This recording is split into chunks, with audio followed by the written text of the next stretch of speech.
Ang susunod na programa ay rated PG. Ito ay nangangailangan ng patnubay at gabay ng magulang para sa mga batang manunood. Walang choice si Hannah kundi ilantad ang katotohanan kay Christy na siya ang tunay na ina ni Billy, kaya may mas karapatan siya na makita ang anak niya sa ospital. Na-trigger kasi si Hannah nang pagbintangan siya ni Christy na may gagawing masama kay Billy matapos silang magkainitan, kaya isiniwalat na lang ni Hannah ang totoo.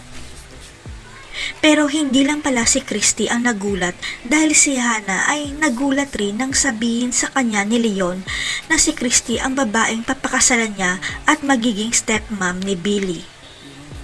Ang akala ni Hannah may pag-asa pa na mabuo muli ang kanyang pamilya, kaya siya ay bumalik, pero huli na pala ang lahat dahil ikakasal na si Leon sa karibal niyang si Christy. Pero umaasa pa rin si Hannah na mabuo muli ang pamilya nila ni Leon sa pamamagitan ni Billy, kaya gagawin niya ang lahat ng paraan para makarecover ang anak niya. At gagawin rin ni Hannah ang lahat kahit maubos pa ang pera niya para mahuli lang ang tunay na salarin na walang awang sumagasa sa pinakamamahal niyang anak. Walang kamalay-malay si Shaira na ang magiging bagong boss niya pala ay ang tunay na ina ng pamangkin niya na walang awa niyang sinagasaan, kaya babalik sa kanya ang karma.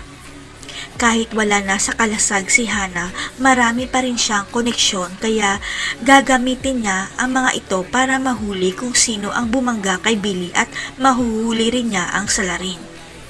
Nakipagkita si Hannah sa ekspertong hacker na kilala ng mga kalasag dahil ipapahack niya ang CCTV footage ng mga establishmento na nakakuha ng detalye ng sasakyan.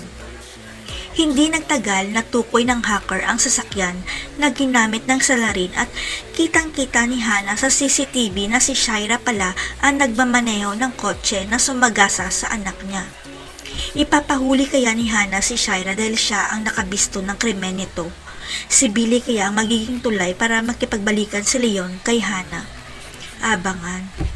With you I don't ever feel calm. I can feel the